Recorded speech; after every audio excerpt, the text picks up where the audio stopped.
Astaghfirullah. Bismillahirrahmanirrahim. Assalamualaikum warahmatullahi wabarakatuh. Alhamdulillah wassalatu wassalamu ala rasulillah wa ala alihi wa sahbihi wa mawalah wa la hawla wa la quwwata illa billahi wa ba'du. Melanjutkan kajian kita masih membahas tafsir singkat dari surah Al-Baqarah,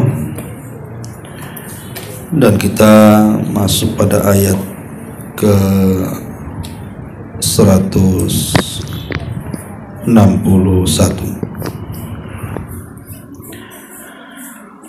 A'udzubillahi minasyaitonirrajim. Bismillahirrahmanirrahim. Innal ladzina kafaru wa matu wa hum kuffarun ulaika 'alaihim la'natullahi wal malaikati wan nasi ajmain khalidina fiha la yukhaffafu anhumul adzabu wala hum yunzarun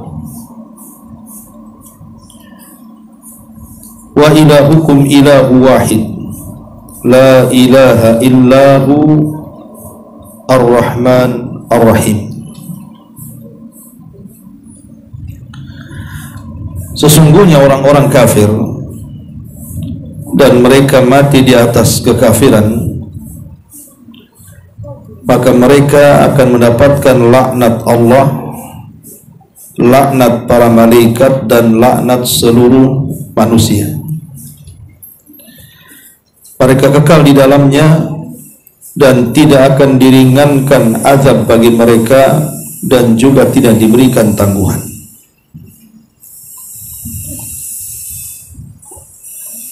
Dan sesembahan kalian adalah sesembahan yang satu. Tidak ada yang berhak disembah kecuali Dia, dan Dia Zat yang Maha Penyayang lagi Maha Pengasih. Di sini Allah Subhanahu wa taala menjelaskan kondisi orang-orang kafir yang masuk neraka. Allah Subhanahu wa taala mengatakan innal ladzina kafaru, sesungguhnya orang-orang kafir. Tentu kafir ini bermacam-macam. Ada yang kafir asli, memang dari kecil dia kafir, terlahir dari ibu bapa yang kafir, ataupun kafir karena murtad. Dulunya dia muslim, kemudian dia murtad menjadi Nasrani ataupun menjadi Yahudi atau menjadi agama-agama di luar daripada Islam, akhirnya jadi kafir. Ataupun kafir karena kemunafikan, munafik keyakinan, menampakkan hanya zahirnya Islam tapi hatinya dipenuhi dengan kebencian. Lah, tiga-tiganya kafir. Mau kafir asli, mau kafir murtad, mau kafir munafik, tiga-tiganya kafir. Lah, kalau seandainya tiga kelompok ini mereka diwafatkan oleh Allah Subhanahu wa taala dalam kondisi belum bertobat kepada Allah Subhanahu wa taala, alias mereka mati di atas kekafiran, maka Allah Subhanahu wa taala ancam mereka, ulaika alaihim la'natullah, maka mereka akan mendapatkan laknat Allah. Maksud laknat Allah di sini artinya Allah akan menjauhkan mereka dari kasih sayangnya, dari rahmatnya. Dan tentu kalau sampai Allah Subhanahu wa taala kelak pada hari kiamat tidak menurunkan rahmatnya kepada orang-orang ini, berarti dipastikan nasibnya akan mengalami kecelakaan. Karena orang masuk surga itu karena rahmat, sementara rahmat Allah Subhanahu wa taala dijauhkan, berarti selamanya dia tidak akan masuk surga. Karena orang masuk surga itu karena rahmat masalahnya. Ketika orang dijauhkan dari rahmat, berarti dijauhkan dari surga dan didekatkan dengan azab neraka. Bukan hanya Allah Subhanahu wa taala yang melaknat orang-orang seperti ini, tetapi wal malaikati, dan para malaikatnya. Maksudnya laknat para malaikat adalah malaikat berdoa kepada Allah agar Allah Subhanahu wa taala melaknat mereka. Jadi Allah diminta para malaikat untuk terus melaknat kepada orang-orang kafir ini. Itulah makna laknatnya para malaikat. Dan kalau para malaikat juga ikut melaknat dan mendoakan laknat dan meminta kepada Allah untuk melaknat, berarti memang orang-orang kafir ini di atas kebinasaan. Cukup tidak, wan nasi ajmain, bahkan seluruh manusia akan melaknatnya. Terjadi silang pendapat di antara ulama, apa maksud yang dimaksud dengan anas di sini manusia. Ada yang mengatakan maksudnya orang-orang yang beriman. Jadi seluruh orang-orang yang beriman pada hari kiamat akan melaknat orang-orang kafir. Semua orang-orang yang beriman pada hari kiamat akan melaknat orang-orang kafir. Ini satu pendapat. Kemudian pendapat yang kedua, tidak maksudnya an-nas di sini umum. An-nas di sini umum, tidak hanya orang-orang yang beriman yang melaknat orang-orang kafir, tetapi sesama orang kafir satu dengan yang lainnya saling melaknat. Dan itu dijelaskan di banyak ayat di dalam Al-Quranul Karim, bagaimana masing-masing kafir itu melaknat satu dengan yang lainnya. Contoh saja, Allah Subhanahu wa taala berfirman bagaimana orang-orang atau masing-masing orang kafir itu melaknat satu dengan yang lainnya ketika satu dengan yang lainnya saling menyalahkan. Satu dengan yang lainnya saling menyalahkan. Makanya nanti pada hari kiamat itu terjadi dialog antara orang yang tersesat dan orang yang menyesatkan. Di antaranya perdebatan antara orang-orang yang beribadah kepada selain Allah dengan peribadatannya. Allah Subhanahu wa taala sebutkan dalam surah Asy-Syu'ara ayat 96 sampai 99. Qalu wa hum fiha yakhtasimun. Mereka berkata sambil bertengkar di dalam neraka, Tallahi in kunna lafi dhalalim mubin. Demi Allah, sesungguhnya kita dahulu di dunia dalam kesesatan yang nyata. Idnu sawwikum bi rabbil alamin, karena kita mempersamakan kamu berhala-berhala dengan Tuhan seluruh alam. Wa ma adallana illal mujrimun, dan tidak ada yang menyesatkan kita kecuali orang-orang yang berdosa. Artinya antara orang yang menyembah dan yang disembah itu akan bertengkar di neraka, saling melaknat satu dengan yang lainnya. Termasuk juga dijelaskan dalam surah Ghafir ayat 47-48. Allah mengatakan wa idyatahajuna finnar fayaqulu dhu'afa lilladhina istakbaru inna kunna lakum taba'an fahal antum mughnuna 'anna nasiban minan nar qala alladhina istakbaru inna kulla fiha inna Allaha qad hakama bainal ibad.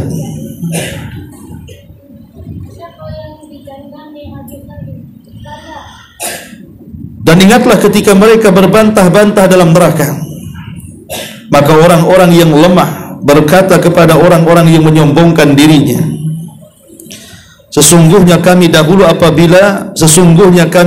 adalah pengikut-pengikutmu, maka dapatkah kamu melepaskan sebagian azab api neraka yang menimpa kami? Orang-orang yang sombong itu menjawab, inna, sesungguhnya kita semua kullun fiha, sesungguhnya kita sama-sama di neraka, karena Allah telah menetapkan keputusan antara hamba-hambanya. Jadi orang-orang yang disesatkan dan orang-orang yang menyesatkan itu saling melaknat di antara mereka, saling menyalahkan, tapi mereka tidak keluar dari neraka. Termasuk juga disebutkan dalam surah As-Saffat ayat 27 dan sampai 33, Allah mengatakan wa aqbala ba'duhum ala ba'din yatasaalun, dan sebagian mereka menghadap kepada sebagian yang lain, kemudian saling melaknat, saling berbantah-bantah. Qalu innakum kuntum ta'tunana 'anil yamin.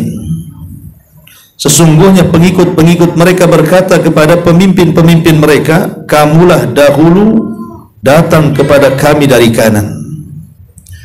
Qalu bal lam takunu mu'minin. Maka pemimpin-pemimpin mereka menjawab, tidak, bahkan kamulah yang tidak mau menjadi orang-orang yang beriman. Wa ma kana lana 'alaikum min sultan bal kuntum qauman taghin. Sedangkan kami tidak berkuasa terhadapmu, bahkan kamu menjadi kaum yang melampaui batas. Fa haqqun 'alaina qaulu rabbina inna ladayya yakin.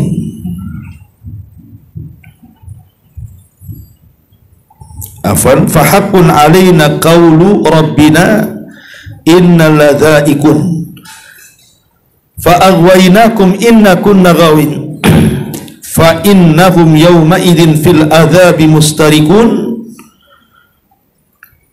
Maka pantas putusan azab Tuhan menimpa kita, pasti kita akan merasakan azab itu.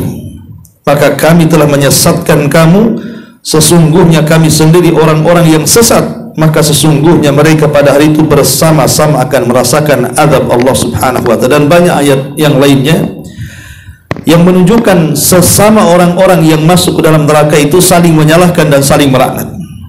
Itulah makna wan nasi ajmain.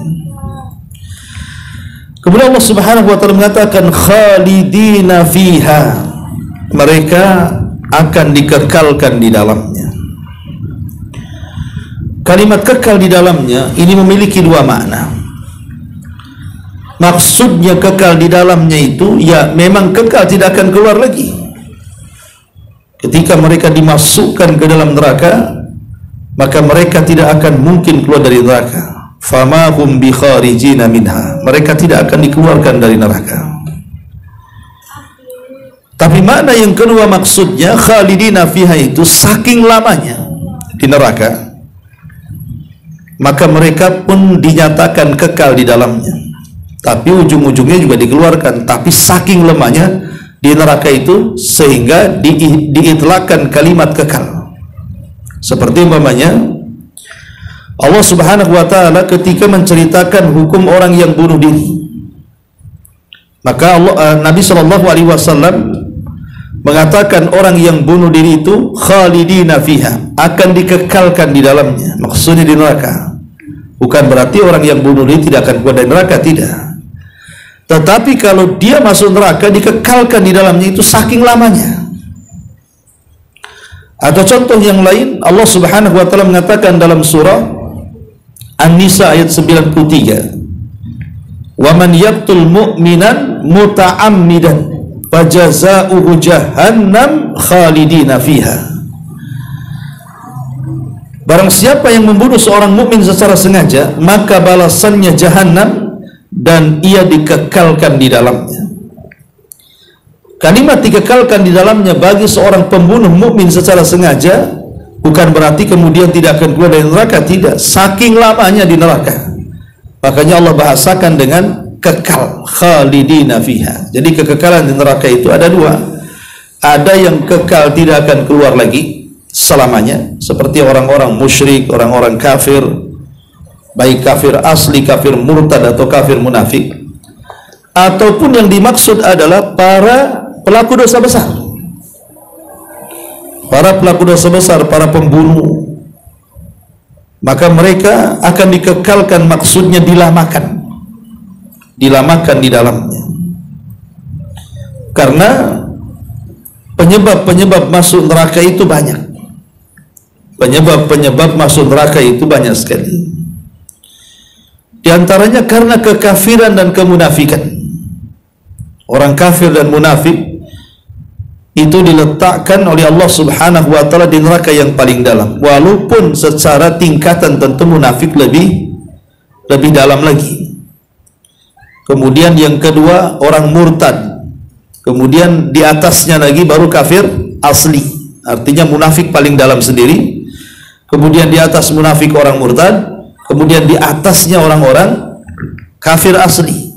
Jadi kafir asli itu urutan ketiga, yang paling parah justru orang munafik. Kemudian urutan kedua orang murtad. Baru kemudian kafir asli.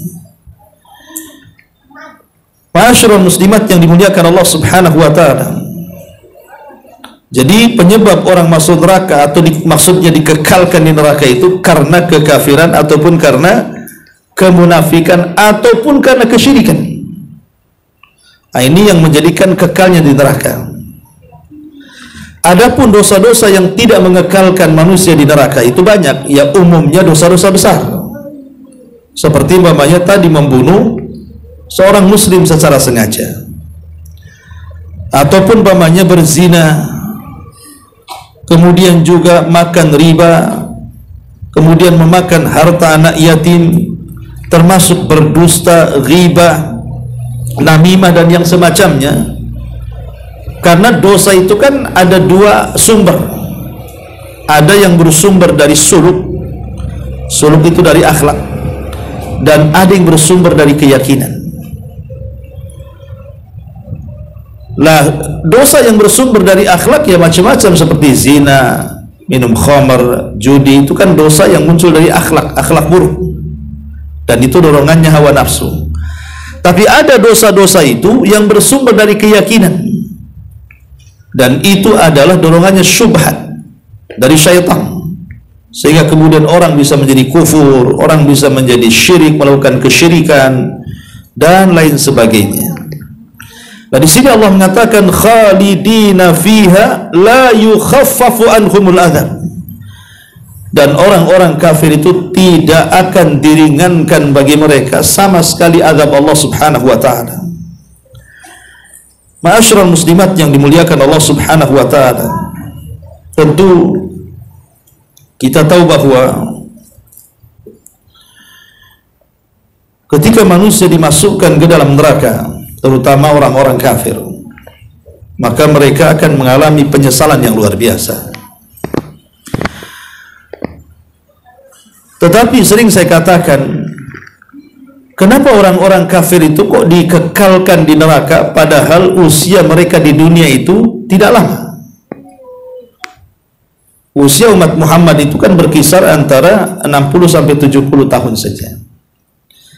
Ketika di usia 60 atau anggaplah dihabiskan sampai 70 tahun atau mungkin lebih, kemudian dia mati di atas kekafirannya, maka mereka akan dimasukkan ke dalam neraka dan dikekalkan di dalamnya selama-lamanya. Seolah-olah ada ketidakadilan di sini. Masa dia melakukan kekafiran 70 tahun tapi masuk neraka dikekalkan dan tidak pernah keluar? Harusnya ya kalau seandainya dia melakukan kekafiran 70 tahun, jadi neraka 70 tahun sajalah, sesuai dengan usianya. Kenapa pula dikekalkan pula di dalamnya? Maka para ulama mengatakan karena orang-orang kafir yang masuk neraka itu, kalau seandainya mereka dikembalikan ke dunia, maka mereka pasti akan kafir lagi. Jadi Allah itu tahu kelakuan mereka itu. Kalau seandainya orang-orang kafir yang masuk neraka itu dikembalikan ke dunia itu, pasti dia kafir lagi. Makanya itulah hukumannya mereka dikekalkan di dalamnya. Sebagaimana Allah mengatakan law'adu, gimana ayatnya? Kalau seandainya mereka itu dikembalikan, maka mereka akan kembali bima nuhu anhu, terhadap apa yang dilarangkan kepada mereka. Lau radduhu, kalau seandainya mereka dikembalikan, la'adu limanuhu, kata Allah, maka mereka akan kembali dengan kekafirannya. Ada orang yang mengatakan Loh, kalau seandainya Allah Subhanahu wa taala sudah tahu nih, pamannya ada bayi orang kafir, dan Allah kan tahu nanti bayi ini kelak akan jadi kafir dan akan menjadi penduduk neraka. Kenapa Allah tidak mewafatkan di waktu bayi saja, kemudian langsung dimasukkan ke neraka? Kenapa dikasih kehidupan pula di situ? Maka para ulama menjawab, ya, kenapa Allah Subhanahu wa taala tidak mewafatkan dari kecil?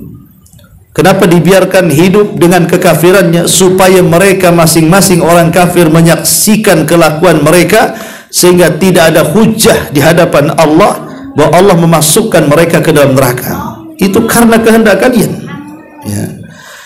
Ma'asyiral muslimat yang dimuliakan Allah Subhanahu wa taala, dan kalimat la yukhaffafu anhumul adzab, mereka tidak akan diringankan dari azab, mereka akan mengalami penyesalan yang luar biasa.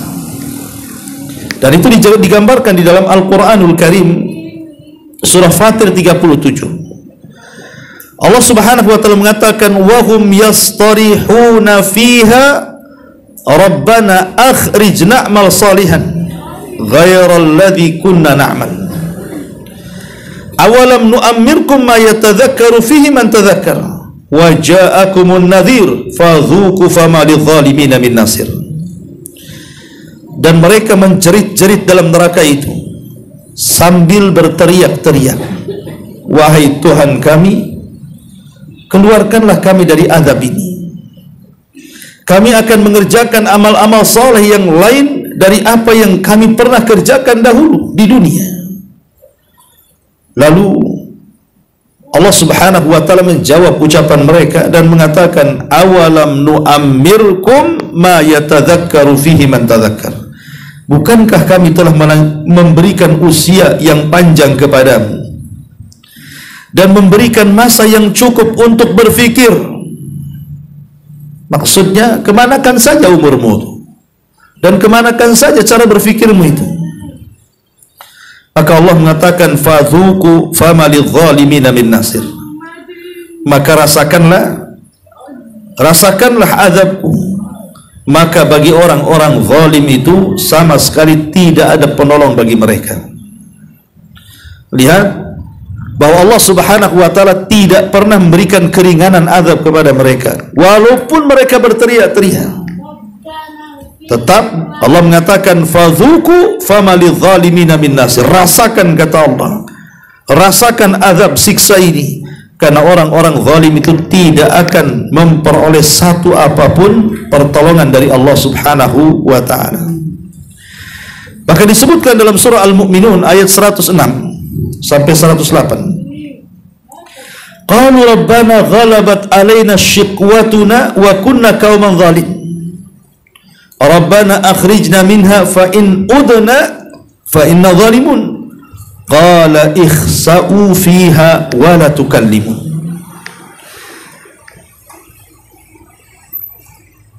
Di sini Allah Subhanahu wa taala mengatakan tentang bagaimana ucapan penduduk neraka. Mereka mengatakan, wahai Tuhan kami, kami telah dikalahkan oleh sebab-sebab kecelakaan kami, dan dengan itu menjadikan kami kaum yang sesat. Wahai Tuhan kami, keluarkanlah kami dari neraka, serta kembalikan kami ke dunia.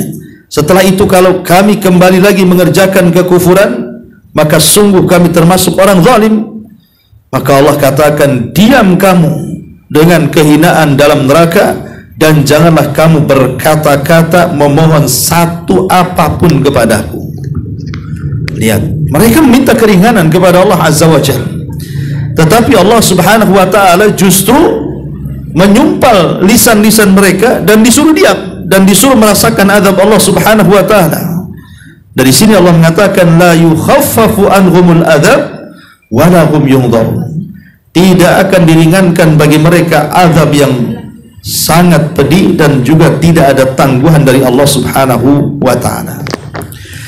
Ma'asyiral muslimin muslimat yang dimuliakan Allah Subhanahu wa taala, dari ayat-ayat ini kita tahu bahwa apabila Allah Subhanahu wa taala sudah memasukkan manusia ke dalam surga dan Allah masukkan manusia ke dalam neraka, maka Allah Subhanahu wa taala akan panggil kematian. kemudian kematian itu akan dibentuk dalam bentuk kambing kibas, kemudian diberdirikan di antara surga dan neraka. Kemudian disaksikan oleh dua penduduk itu, maka disembelilah kambing jelmaan dari kematian itu, maka tidak ada lagi kematian karena kematian sudah disembelih. Maka Allah Subhanahu wa taala akan mengirim penyeru untuk menyeru kepada penduduk surga dan mengatakan, ya ahlal jannah khuludun la mauta lakum, wahai penduduk surga, kekalah kalian, tidak ada lagi kematian bagi kalian. Maka penduduk surga pun merasa bahagia dengan informasi tersebut, karena mereka akan merasakan kenikmatan yang tidak akan berhenti.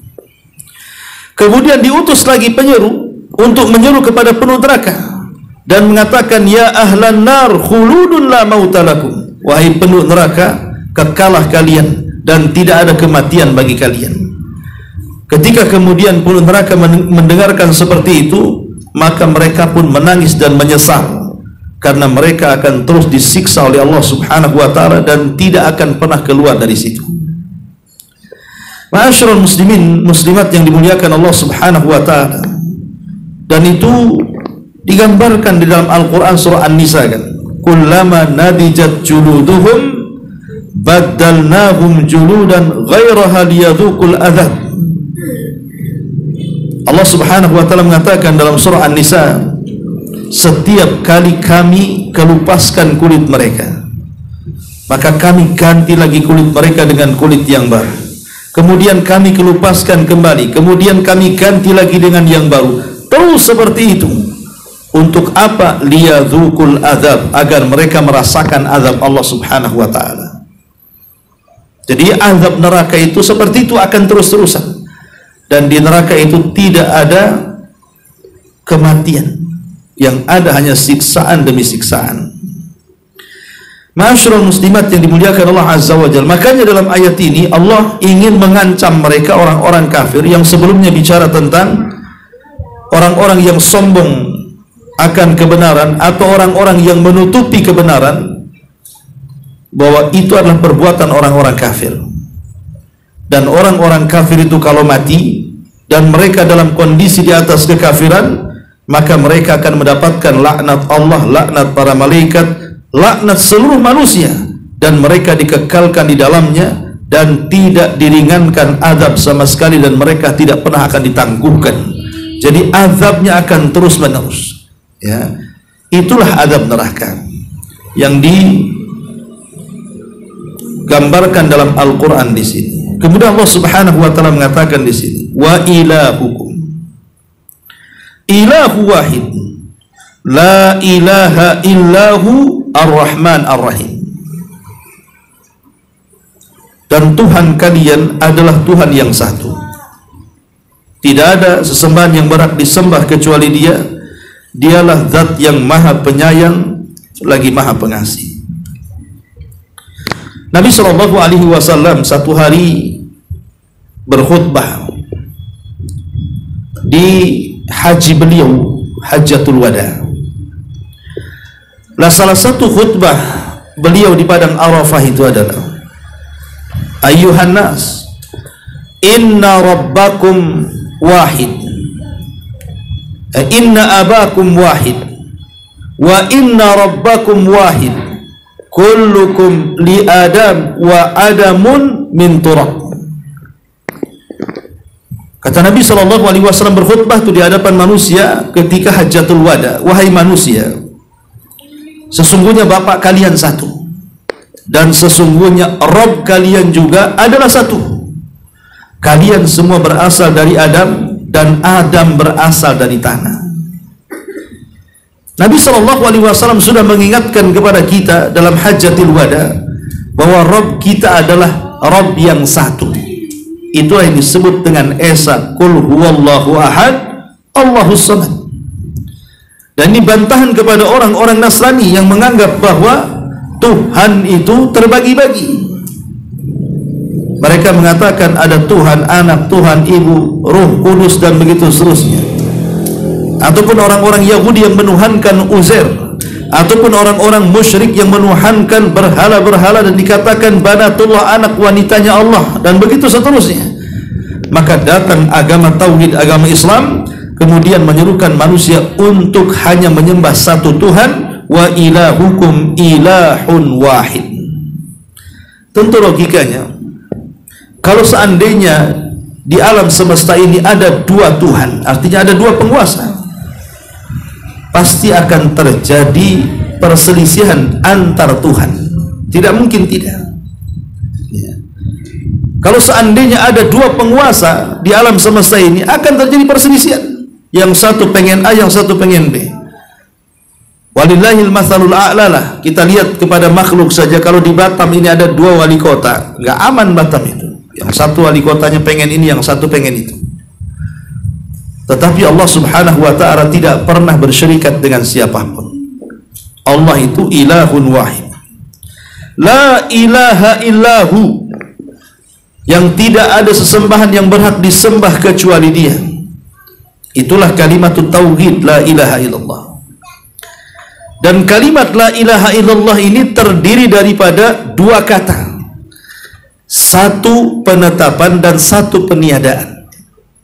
Dan tauhid tidak mungkin tegak kecuali ada yang dibuang dan ada yang ditetapkan.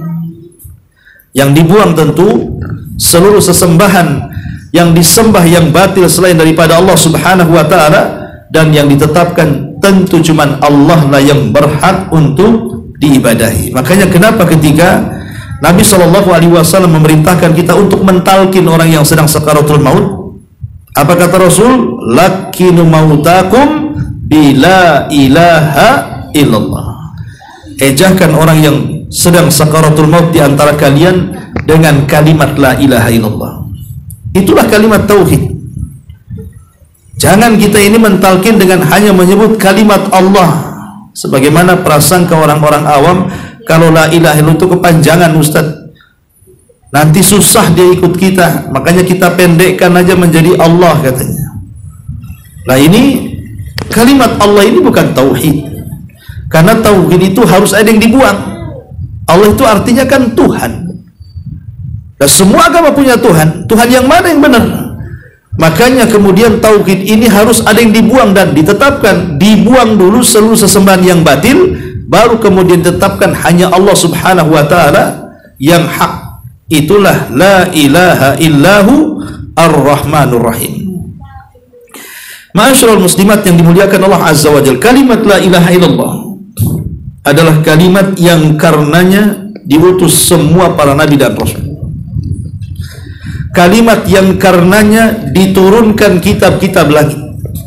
Kalimat yang karenanya disyariatkan jihad. Kalimat yang karenanya orang menjadi haram darahnya ditumpahkan, hartanya dibunuh, dan kehormatannya disingkap. Karena orang yang sudah mengucapkan kalimat la ilaha illallah artinya sudah memasukkan dirinya ke dalam Islam. Makanya Nabi SAW pernah marah kepada seorang sahabat namanya Usamah ibn Zaid. Ketika dalam peperangan, Usamah ibn Zaid ini dia mengejar orang kafir. Rupanya masuk ke jalan buntu, tidak bisa keluar orang kafir. Kemudian dihuluslah pedang Usamah ini. Tiba-tiba ketika hendak dibunuh, dia mengucapkan kalimat la ilaha illallah. Maka Usamah tetap membunuhnya, padahal dia sudah mengucapkan kalimat la ilaha illallah. Sampailah perkara ini kepada Nabi SAW. Kemudian Nabi SAW marah kepada Usamah. Ya Usamah, aku dengar engkau membunuh orang yang mengucapkan kalimat la ilaha illallah. Kata Usamah, iya betul wahai Rasul, karena aku yakin dia mengucapkan kalimat itu bukan karena ingin masuk Islam, tapi karena takut dengan pedangku katanya. Ini kan dalam jihad, bisa saja dia berpura-pura, maka tetap kubunuh. Maka Nabi SAW marah dan mengatakan, afala syaqaqta an qalbah ya Usamah, sudah kau bongkar hatinya, sehingga kau mengetahui hatinya itu apakah ikhlas karena Allah itu karena ingin atau karena takut dengan pedang. Maka Usamah terdiam. Kemudian Rasul mengatakan, ya Usamah, kaifa yasna bila ilaha illallah yaumal qiyamah. Wahai Usamah, bagaimana dengan la ilaha illallah nanti pada hari kiamat kalau dia datang kepada Allah mengadu orang yang mengucapkannya kau bunuh, katanya. Akhirnya Usama pun terdiam dan terus terdiam dan mengatakan, laitani aslamtu yauma idzin, duhai kiranya aku baru masuk Islam, katanya. Karena orang yang baru masuk Islam nggak pernah dimarahin Nabi, kan dia sudah lama masuk Islam, bahkan dia terlahir dari ibu bapak yang muslim karena dia putra daripada Zaid ibn Harithah, anak angkat Nabi sallallahu alaihi wasallam. Tapi lihat bagaimana Rasul sallallahu alaihi wasallam membela orang yang mengucapkan kalimat la ilaha illallah, padahal dalam konteks peperangan itu yang Rasul mengatakan al harbu kaidun, peperangan itu tipu daya, bisa saja dia menipu. Tetapi karena diucapkannya kalimat mulia, Nabi sallallahu alaihi wasallam tetap membelanya. Ma'asyiral muslimat yang dimuliakan Allah Subhanahu wa taala. Bahkan kalau kita lihat tentang hadis bitoqah. Hadis bitoqah itu hadis kartu sakti. Ketika nanti pada hari kiamat Allah Subhanahu wa taala akan mendatangkan ke hadapannya seorang laki-laki yang di tangannya membawa 99 catatan amal dosanya. Kemudian kata Allah, bentangkan satu catatanmu, katanya. Dibentangkan satu catatan, rupanya sejauh mata memandang catatannya itu. Semua kesalahan dia 1, 2, 3, 4 begitu kan. Itu baru satu catatan tuh. Akhirnya Allah mengatakan, baca catatanmu. Akhirnya dibaca sama dia. Kemudian setelah dibaca, apakah ada yang keliru dengan catatanku? Tidak ya Rabb. Apakah ada yang keliru dari catatan para malaikat-malaikatku? Tidak ya Rabb. Kemudian kata Allah, kalau tidak, adakah kebaikan yang kau miliki yang bisa menandingi catatan ini? Dia mengatakan, tidak ya Rabb. Sekalipun aku punya kebaikan, apalah arti kebaikan dengan catatan ini, katanya. Ini baru satu catatan, dia sudah ngedown duluan tuh. Belum yang 98-nya dibuka tuh. Akhirnya dia pun sudah lunglai, pasti masuk neraka. Dia pun kemudian menjauh dan hampir mengarah ke neraka. Tiba-tiba Allah panggil dan mengatakan, tidak wahai fulan, engkau memiliki amalan yang bisa menandingi catatan-catatan itu. Tapi dia tidak percaya juga. Akhirnya kemudian didatangkan di hadapannya timbangan yang memiliki 2 neraca. Diletakkan di satu neraca 99 catatan amalnya yang dia bawa. Kemudian Allah keluarkan kartu saktinya, bertuliskan la ilaha illallah. Kemudian diletakkan di satu neraca. Apa yang terjadi? Tasat bihinna la ilaha illallah. Tiba-tiba kalimat itu melesat ke langit tanda berat, dan yang 99 catatan itu ke bawah tanda ringan. Artinya ketika orang ini meninggal, dalam hatinya masih meyakini la ilaha illallah dan tidak menyekutukan Allah. Selamat dia dengan itu. Ya, makanya disebut kartu sakti la ilaha illallah itu. Ya tentu kalimat la ilaha illallah ini tidak hanya sekedar diucap saja, bisa bermanfaat bagi para pengucapnya, tapi lebih daripada itu kan ada konsekuensi hukumnya. Karena la ilaha illallah itu sama dengan sholat, ada syaratnya, ada rukunnya. Maka siapa yang memenuhi syarat-syaratnya dan rukun-rukunnya serta kewajiban-kewajibannya, barulah kalimat tauhid itu bermanfaat dalam kehidupannya. La ilaha illahu ar-Rahman ar-Rahim, dialah zat yang maha penyayang lagi maha pengasih. Kalimat ar-Rahman dan ar-Rahim ini memiliki sifat yang sama, sifatur rahmah. Kalimat ar-Rahman ar-Rahim ini sifatnya sama. Ar-Rahman sifatnya rahmat, ar-Rahim juga sifatnya rahmat. Artinya ar-Rahman, Allah itu zat yang maha pemberi rahmat, dan ar-Rahim juga sama, zat yang maha pemberi rahmat. Lalu apa bedanya Rahman dengan Rahim? Kalau Rahman itu lebih umum, kalau Rahim itu lebih khusus. Rahman itu mencakup mu'minuhum wa kafiruhum, baik orang kafirnya baik orang Islamnya. Tapi kalau Rahim tidak diberikan kecuali orang yang beriman.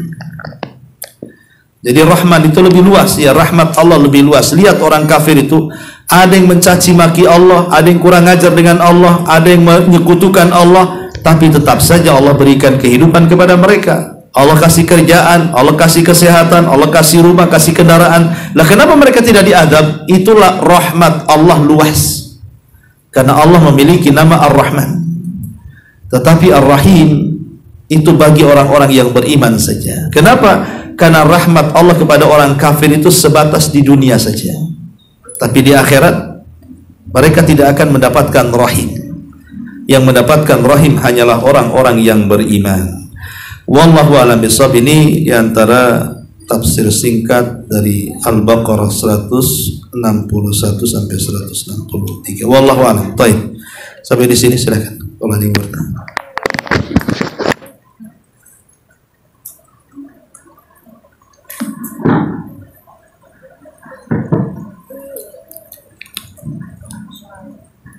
Bismillah, Assalamualaikum warahmatullahi wabarakatuh.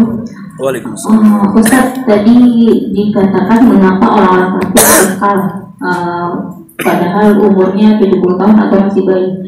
Bukankah bayi itu biasanya mereka itu Islam, Ustaz? Ya, alhamdulillah. Maksudnya yang saya katakan adalah kenapa orang-orang kafir itu dikekalkan di neraka padahal dosa mereka itu tidak lama di dunia. Berarti kan kesannya Allah tidak adil di sini. Kalau adil itu kan sesuai dengan usia dia berbuat dosa. Harusnya kalau dia berbuat dosa 60 tahun ya di neraka 60 tahun saja lah. Tapi kenapa kemudian dikekalkan di dalamnya? Makanya kemudian Allah menjelaskan, karena orang-orang kafir itu kalau mereka masuk neraka kemudian Allah buat lagi dunia ini kemudian dikembalikan ke dunia, pasti dia kafir lagi. Lah itulah, dan tentu dengan pengetahuan Allah pasti mereka kafir lagi. Makanya Allah dengan tabiat mereka yang suka mengulang-ulang kekafiran itu Allah kekalkan di neraka. Ya. Kemudian timbul pertanyaan, timbul syubhat. Loh, kalau memang Allah sudah tahu bahwa orang kafir itu akan masuk neraka, akan dikekalkan di neraka, kenapa diberikan kesempatan hidup di dunia? Kenapa enggak waktu bayi dimatikan saja? Karena pengetahuan Allah bahwa dia nanti kalau sudah besar jadi kafir. Ya, langsung aja lah dimasukkan ke dalam neraka, dimatikan, masukkan ke neraka. Kenapa lo kasih kehidupan bagi mereka? Maka dijawab bahwa mereka diberikan kehidupan sampai bertahun-tahun, sampai mengalami kematiannya, supaya tidak ada hujah alasan di hadapan Allah kenapa aku dimasukkan ke neraka. Amalan apa yang aku kerjakan emangnya sehingga aku masuk neraka ini? Makanya Allah dibuat dia hidup supaya dia menyaksikan dirinya siapa dia. Supaya kekafirannya itu bukan karena mengikuti tulisan Allah bahwa dia kafir, tidak, tapi kekafirannya karena kehendak dia. Dan Allah sudah memilihkan ini jalan yang baik, ini jalan yang buruk. Kau pula mau ingin yang jalan buruk, inilah akibatnya, gitu maksudnya. Jadi supaya tidak ada hujah di hadapan Allah bahwa mereka masuk neraka begitu saja, tidak, karena perbuatan buruk mereka sesuai dengan kehendak mereka. Itulah makanya tidak diwafatkan, tapi diberikan kehidupan sama dengan orang-orang yang beriman. Itu maksudnya. Wallahu a'lam.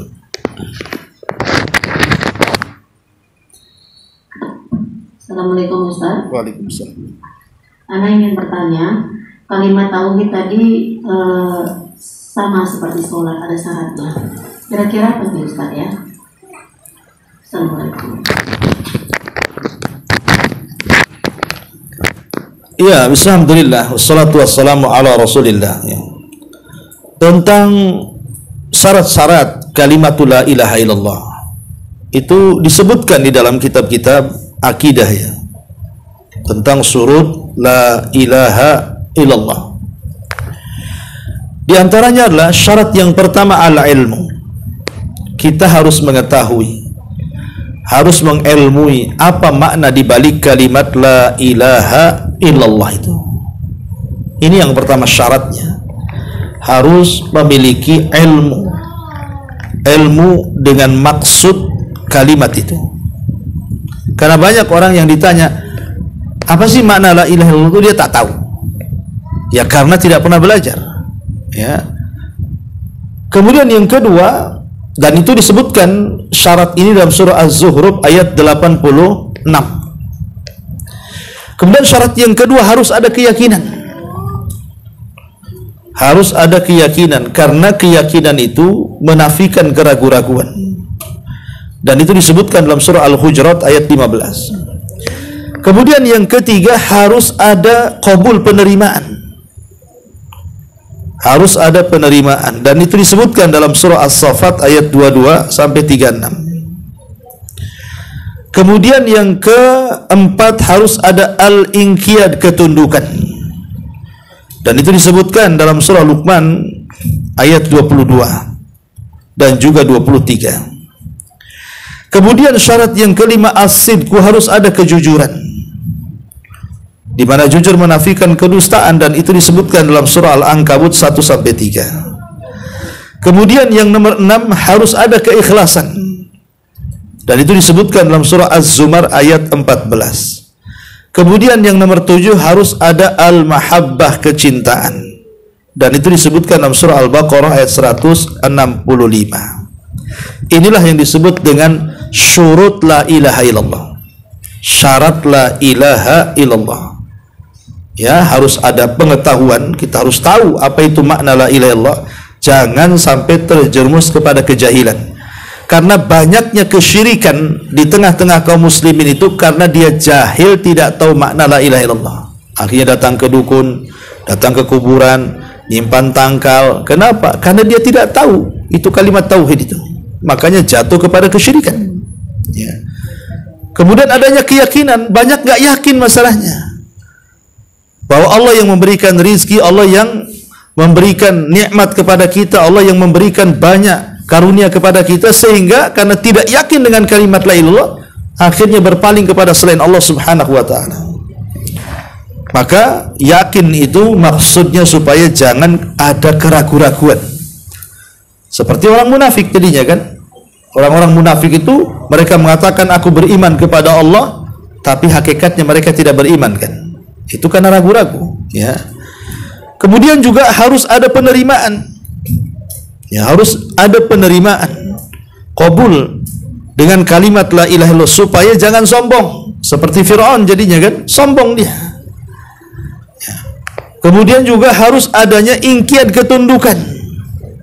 Harus tunduk dengan kalimat la ilallah, sebab kalau tidak tunduk dia akan meninggalkan. Ya. Kemudian juga harus adanya kejujuran, sebab kalau tidak jujur pasti terjerumus kepada kedustaan. Seperti orang-orang yang pura-pura masuk Islam jadinya kan, dusta mereka itu. Mereka hanya untuk menikah saja, bersyahadat itu. Setelah menikah tak juga dia sholat kan. Itu karena ketidakjujuran tuh orang kayak gini. Termasuk juga harus adanya keikhlasan. Kalau tidak maka dia akan terjerumus ke riya, kepada sum'ah, kepada syirik. Termasuk juga harusnya ada mahabbah, kecintaan, supaya tidak ada kebencian kepada kalimat la ilaha illallah. Itu disebut syurutu la ilaha illallah. Wallahu a'lam. Ya. Assalamualaikum warahmatullahi wabarakatuh. Waalaikumsalam. Ustaz, tadi kan Ustaz menyebutkan tentang hadis di toko. Nah, bagaimana dengan sikap orang yang hanya mengandalkan dengan adanya hadis di toko, dia meninggalkan kewajiban-kewajiban yang lain karena dia menanamkan di dalam hati bahwa selagi saya masih mentauhidkan Allah dengan ucapan la ilaha illallah itu dengan sungguh-sungguh, maka dia pasti pada akhirnya nanti akan masuk surga. Ada sebagian orang yang berpendapat demikian. Iya. Ada yang bertanya seperti ini, apakah hanya semata-mata meninggalkan kesyirikan, dia tidak menyekutukan Allah subhanahu wa ta'ala, sudah menjadi modal dia masuk surga? Pertanyaannya, apakah hanya semata-mata dia tidak melakukan kesyirikan, betul-betul mentauhidkan Allah, dia tidak melakukan kesyirikan, hanya semata-mata ini orang bisa direct masuk surga? Ulama mengatakan tidak. Karena masuk surga itu kan ada awalian, ada masuk surga yang awal-awal direct, ada masuk surga belakangan masuk neraka dulu.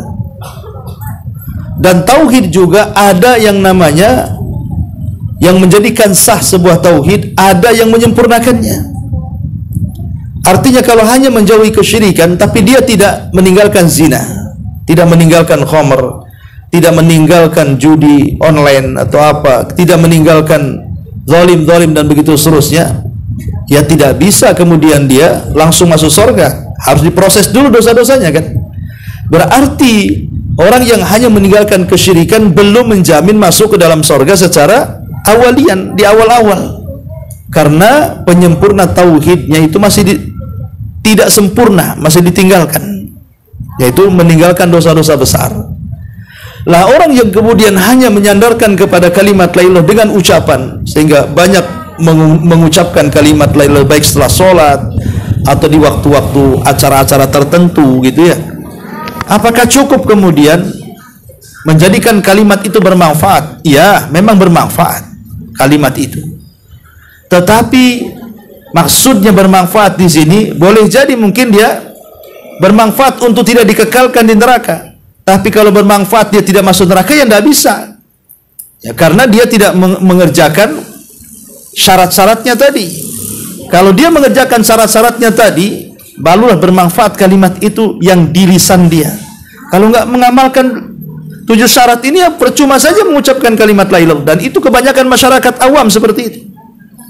Mereka terdoktrin dengan hadis bitoko, sehingga walaupun tidak mengamalkan apapun, yang penting mengucapkan kalimat la ilaha illallah sudah cukup. Tidak cukup. Bahkan kalimat itu bisa terbatalkan dengan pembatal-pembatalnya.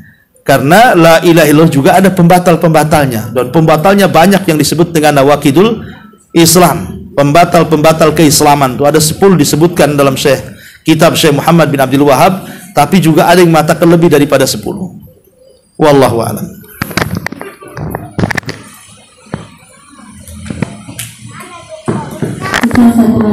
Ya. Hadis beberapa itu kan diriwayatkan oleh Abdullah bin Amr, dan Rasulullah sempat berpesan atau jangan hadis ini sampaikan kepada manusia. Alasannya itu apa, Ustaz? Ya, alasannya supaya manusia itu tidak menyandarkan sepenuhnya kepada hadis ini. Tetapi setelah Rasul meninggal dan dia pun takut mati, takut masuk pada hadis larangan menyembunyikan ilmu. Maka akhirnya disampaikan juga kepada kita, dan sampai juga akhirnya sama kita. Jadi supaya manusia jangan terlampau tawakal dengan la ilaha illallah tadi sehingga meninggalkan amal yang lainnya. Karena di awal-awal terutama dakwah kepada orang-orang awam, kalau langsung dikasih yang seperti ini kan jadi meninggalkan amal jadinya dia kan. Ya udahlah, kita mengucapkan la ilaha illallah saja pasti masuk surga, kata gitu. Padahal tidak seperti itu. Tapi kemudian sahabat ini ketika sebelum meninggal dia takut kalau dia dianggap menyembunyikan ilmu, makanya terpaksa dihabarkan juga, sampailah hadis itu kepada kita. Wallahu a'lam. Baik, ini ada pertanyaan.